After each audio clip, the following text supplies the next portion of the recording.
Welcome back to Change Ed. Change Ed. A podcast on the road. We're at the New Jersey Science Convention today. In Princeton. You must be super smart to be here. In Princeton. Yeah, we must be super smart to get in. There was no exam for us to get in. Thank goodness. And we are learning all about this great state that is 10 years ahead of us when it comes to implementing NGSS. There's so much here for us to learn. I'm your host, Andrew Kuhn, education consultant from Montgomery County Intermediate Unit. And here with me is Patrice Semichek, period. That's it. There's nothing. You don't do anything. I work with teachers. You work with teachers? Okay, that's a very noble job. Thanks. I would learn more about what you do sometime. All right. Anyway. I gotta tell you, Change Ed Nation, I'm very excited that we are able to do this podcast. This is a partnership and a friendship. In person. We're doing it in person. Yeah, that's really cool. Yeah. Our guest is someone that we've created a partnership and a friendship with for over a year. We'd like to introduce Josh Langenberger. Welcome. Thank you. It's a pleasure to be here. I love talking about anything having to do with science. Made a lifetime and a career of it, teaching over 30 years now. So I just love to get any opportunity to share my love and passion with science with other people and hopefully inspire them along the way. That's great. It's a great opportunity for me as well. So thank you for having me. I'm glad we're focusing in the right place. I'm glad we're focusing on science and not math because you don't look a day over 27. So I don't have the 30 years of teaching and you're 28. I'm very flattered. Yeah. A little older than that, though. Say closer, not far from retirement, interestingly enough, but I don't know that I could retire from this. I love this. And that was kind of it's a theme that we heard today is that, I'm here after 30 plus years of doing it and I love it. I'll tell you, it's very clear anytime we talk to you, whether it's on the phone, whether we are meeting face to face, your passion reigns through and you can tell that you are so committed to not only science, but let's say the transition from how science used to be taught to kind of this, we're going to call it this NGSS model of how do we engage students in the learning. And I have to say, there were a lot of things that really resonated with me, but one of them was that kids aren't bound by the rules of science. I thought that was a very fascinating thing that you said because we as adults have, guidelines. We have things that you can't do that because of this. And can you pull that out a little bit more for me? Like, where are you going with that? Because I was really intrigued by that. I wrote it down, which means it was absolutely good. So, I'm involved in a lot of different projects. The example I was using in my presentation today was about the pygmy forest down in South Jersey that, here we have a sort of a biogeological phenomenon that's occurring and scientists have been down there and investigated and can't tell why they tried to pull trees out. They've studied the soil and all of that. For those of you that don't know, it's the pygmy forest is just a forest in the pine barrens in which the trees don't typically grow more than about 6 feet tall. Wonderful investigation, by the way, for students. And the reason why it's a wonderful investigation for students is because the scientists have already told us they can't figure out why or what the cause of that specifically is. And so what a great opportunity for students to launch in and begin making their own claims and exploring them. Yeah. Because as I said, they're not bound by the rules. So our geophysicists or geologists, they all know what the rules of the game are. They know how to study their field very well. But you take a group of kids with just simply curiosity and they make that, what if it's this, right? The what if, where a lot of times when we graduate to our higher degrees of learning, we're no longer what if. It's like, this is how, right? Versus what if. Let me explain instead of figure out why. And so students, are great problem solvers. And intuitively so. Yeah. And so let's have them solve some of those problems. And I guess we could dive off and say, this really is one leading question into what is the role of a teacher in a classroom, right? Because traditionally it was we guide students through that learning process. We take the kids, we introduce an idea, we pose the questions, and that leads us to a scripted content. Great. And then at the end of the day, we're still the smartest people in the room. The kids have memorized a couple of things and we feel good about ourselves. But should we? Yeah. Let's jump instead. Let's take that questions. Let's have the kids come up with the questions. And from those questions come outstanding claims. And you're going to travel into an area as an educator, you're not going to be safe. And what I mean by that is educators are very safe in knowledge that they know, right? Very safe. But when you start exploring different claims, in my classroom alone, I could have 24 different claims. I don't know about all of them. But the great thing is, as an educator, I don't have to know because I have scientific explorers in my classroom and they're going to tell me everything I need to know about that topic. Yeah. And interestingly enough, within a year or so, I'm an expert in that topic. I don't mention that to the kids, but I still let them come up with their own questions, right. Lead them to their own discovery. And a great piece of teaching a misconception, some of them sometime through their learning discover that what they've learned or what they've stated in their claim is a misconception. And so they correct their own learning, right? Because it's important today in the world that we live in that you are open to looking at making multiple observations, determining the value of those observations, infusing them into your own thought. And if they differentiate from what you understand, be at least open-minded enough to explore them as an opportunity, as something that's different. And if you find out that your information is wrong, you have the opportunity to correct yourself. That's really the true nature of misconception. Probably a separate podcast, but misconceptions another day. Well, and you're truly building a different infrastructure for teaching. And what I was thinking was of a roadway that before it worked, that it was a one-way road. The information was flowing one direction. And if you went the wrong way, it was kind of very clearly like, no, this is how it works. You know, this is a one-way road. Where now it actually seems like you're building not just a highway with on-ramps, but there are intersections, there are, off-ramps, there's all these ways to get into it. And the thing that resonates... It sounds like it doesn't even have to be the same highway. Yeah, it's just this, you're building, again, this infrastructure, this web of interacting and moving. Yeah. The thing that was resonating with me was, in a lot of ways, that's how kids are taking in information right now as it is. I walk by kids that they have a playing device, they have YouTube on the screen, and they have a phone on them at the same time. They're taking in all this information. Not saying that's the right way to do it, but their brains are wiring differently than ours, where before there's one answer, there's one direction to go. And now they're coming to it from so many different angles. You're allowing, really, it's a UDL design. You're allowing everybody to enter into the space. Science is where we start. I loved how you pulled in the connection of drumline. Right. And how you're talking about it. Science is the most important. The most important subject you'll ever learn. And it is. Without it, we wouldn't be certainly here today, right? Mm-hmm. So we use that as a foundational understanding of all other subjects. And, of course, I'm going to say it's the most important. I teach science, right? so it's, of course, the most important to me. But, it is something I also try to instill in my children and my own personal children and my children that I see in class every day as well. And I did a separate piece with, we don't teach kids how to really ask questions. And especially with, you were saying a minute ago, where they're given a lot of this information. They don't have to come up with it on their own. They're just given it. And they accept it as it is. They don't even second guess it. Right. Yeah. And so, a cornerstone of science is observations. So we begin with good observations, and we just teach kids to be better observers. Just as a side note for any of our listeners who think that Nick Cannon is just from The Masked Singer, that Drumline is a great movie, 20 years old, right? Yeah. 20-year-old movie. Movies existed 20 years ago. I'm very curious as to where you're going and why we're talking about this. Because Nick Cannon was in Drumline. Yes, I'm aware. And we talked about Drumline. And the part that we didn't mention was that Josh had said that he got this idea from Drumline, because in Drumline, you would hear them talking to each different section. The section leader was saying, we're the best in the band. We're the most important. Everyone was claiming that they were the heartbeat of the band, or the most important. Yeah. And none of the sections communicate to each other. Right. They were just simply saying, a math class could say they're the most important. Quite a metaphor. Yes.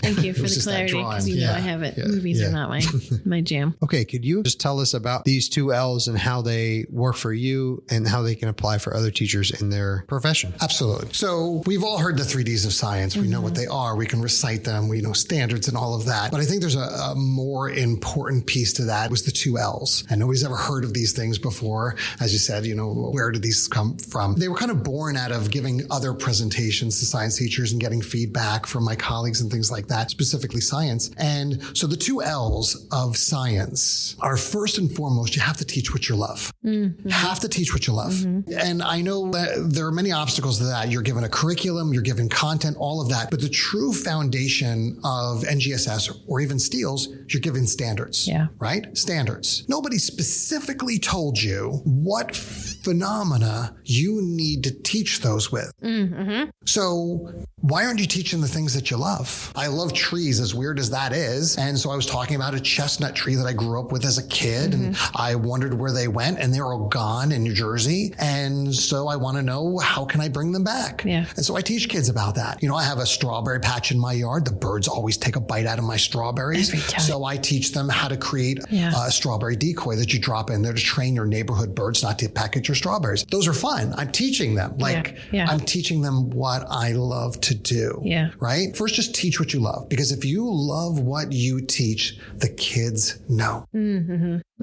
And you want the kids to at least like science. But remember, the kids will never enjoy it more than you. So you're not going to like science and then necessarily have a kid love science. But if you love science, kids will like science. And even if they don't like science, they still think it's interesting. And the problem solving or the critical thinking that I'm teaching in my class is going to help them the rest of their life. But the other part is, so the first is really love what you teach. And the second L of it is teach local phenomena. And there are plenty of great examples of phenomena, and GSS gives us lots of online resources. As a matter of fact, there's entire books sold on the idea. Yep. But if you're trying to create a community of learners and you're trying to be inclusive of all those learners, because you don't know what background or experience or even what languages they have, show the kids a picture of something that's happening around your school or in your community. Put them to the task of asking about it. When you show a photo, and I've often said this, photos are a great equalizer in science also, right? Because they don't have a language barrier. Show them a picture and have them express to you what questions do they have. Then you have them, right? Because science answers questions. So now you have them in the science loop. Fantastic. But I think it's important from that question, that local phenomena, have them begin investigating it because their solution can have real impact locally. You know, if you're finding that all these insects are dying and the kids say, I think all the insects are dying because of something, and they investigate it, then we can start legislation to stop the spraying of that pesticide or whatever it happens to be, something new to the environment that wasn't there before. You're empowering these kids. You're connecting them to what's going on locally.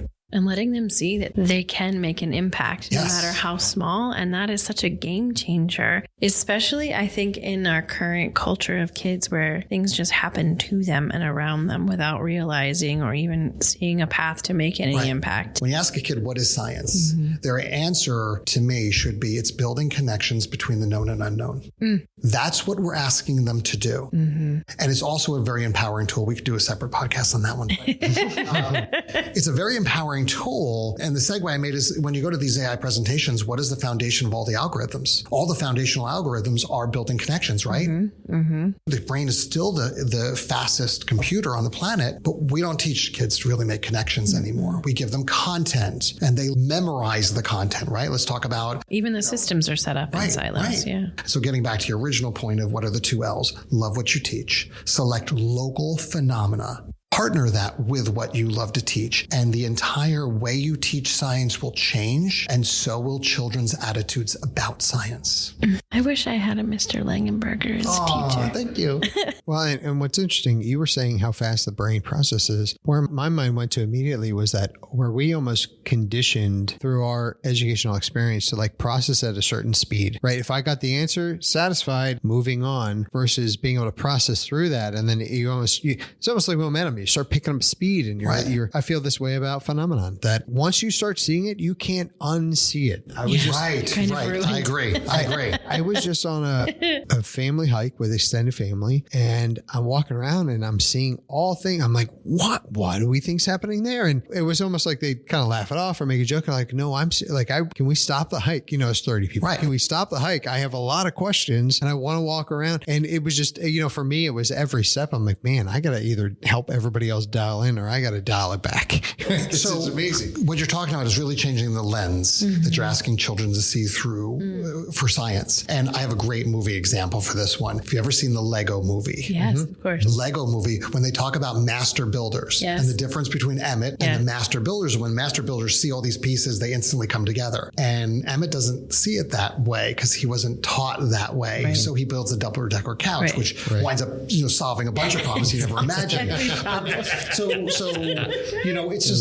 We're changing the lens of students to be able to see the world differently, and everyone sees it differently, and that's okay. It's not comfortable for everyone, but it's okay that we all see the world a little differently. And what can we do with that? When I can see something one way, you see it another way, and you see it another way, the 3 of us see things differently. That's the best moment of collaboration, right? Yeah. Because we each share our vision, and then we have all grown, and that's what we need. It's what this world needs, actually, in a broader scope, without getting too philosophical from the educational point. That's what the world needs. It needs collaboration, a community of different views coming together and having with an openness and understanding. We can start having a dialogue about it. Yes. And a growth can occur. Right. Understanding the growth always means it's that you're going to feel uncomfortable, right? I've been thinking about where do we point to? How do we help them start diving into phenomenon? It is a different concept. And how do you get into it? How do you get to the point where you are looking local, that you feel empowered to do this? Before I even give my philosophical view, I'm curious what the two of you might think about, like, where do we start? Like we talked, I felt that shift myself where, again, like we talk about with this hike, I'm experiencing the hike very differently. So I'm curious, if we're encouraging teachers, how do we help that? I wasn't taught this way. I was very much like, here's the book, go follow, do this. Like physics was very boring and physics could be super fun if I actually did some fun stuff. But it wasn't until I started seeing things this way or finding phenomena when I was walking around and looking that I was able to make that connection and that shift. So I think it has to start, like you were saying, you have to find what you love. And if you don't love or even recognize phenomena all around you, how can you go local if you're not even able to like see it? Right. So I think excellent point. And I would say exactly the same thing. It starts with the first L. Yeah. It starts with your educator. What do they love? Yeah. Because they're the best observers of phenomena. You wonder about things all the time. When you're on your hike, you were wondering about what was going on around you because you enjoy hiking. I enjoy gardening. So that's where I found really some of my first examples of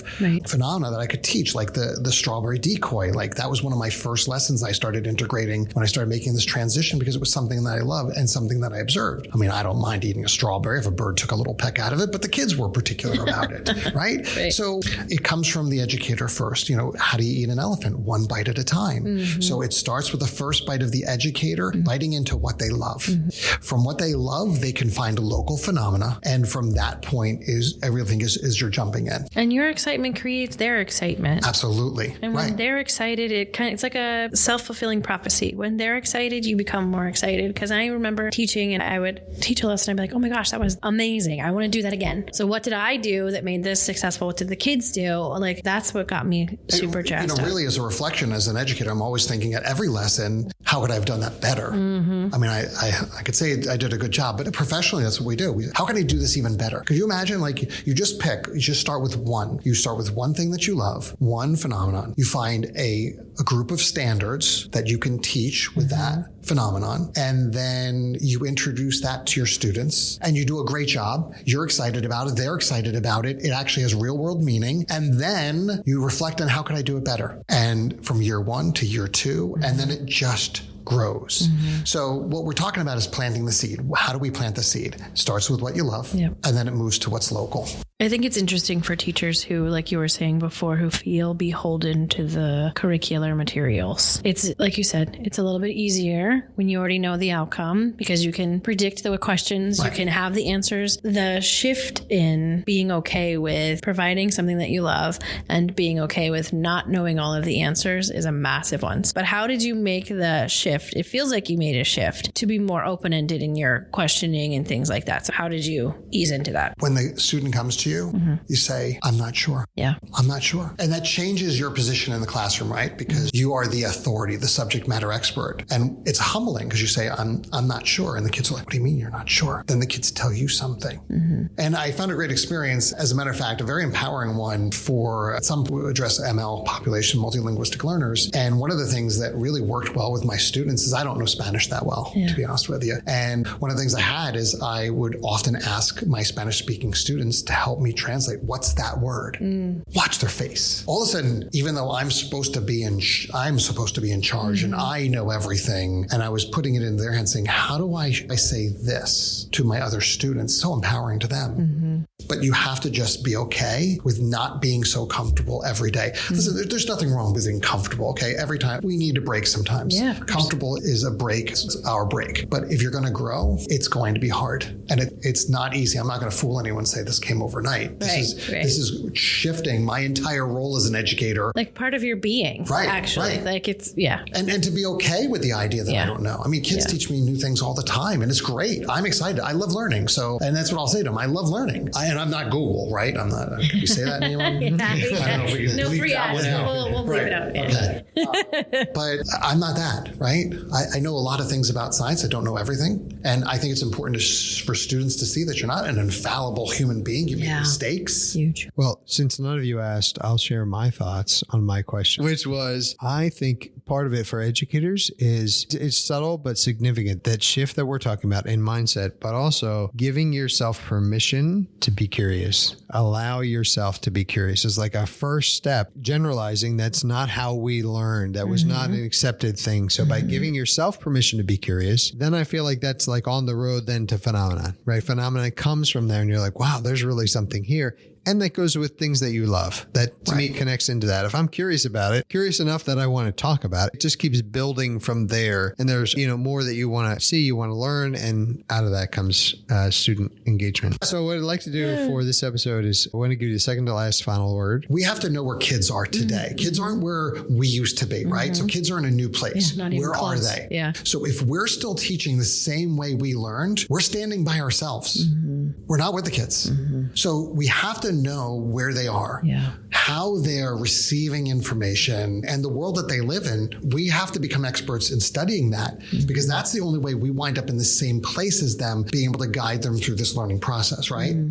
But I think that, again, if you don't do that, you'll find yourself standing alone in a classroom. And I had a great example of this. I was talking to a colleague, and she has a good friend who's teaching chemistry on a college level. And he is passionately writing away on the board, and it's great. But then if you look around the classroom, you'd see that, while he's very passionate and he feels like he's giving 100%, he's not in the same place as his students. So while he is delivering an outstanding presentation, he's teaching it to himself. Yeah. And he already knows it. Yeah. So you have to stop. You have to turn around. You have to look at your audience, figure out where they are. And that's where you have to go rather than trying to call them out of the field to a playground back to where you are because they're not coming. I got a lot of boys and I call them all the time and they run in the opposite direction, but that's really just, we have to be where the kids are, right? Yeah. And it's important. I really love these two L's from a teacher framework standpoint of how do we think about it differently as educators. So if I were to give the final thought, which I am. Which is a complete shock to no one. For this, of all the things I heard, I think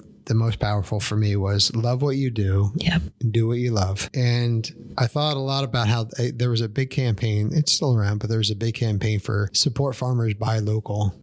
And I'm going to use that and say support students, teach local. That's great. Thank you, Change Ed Nation, for tuning in and supporting us the way you do. We will certainly have Josh Langenberger back for more conversations. Make sure that you follow us and share with all of your frenemies, friends and enemies. Why frenemies? I don't know. I want them to share with everyone. I don't care if they like them or not. Just share it. Okay. Okay.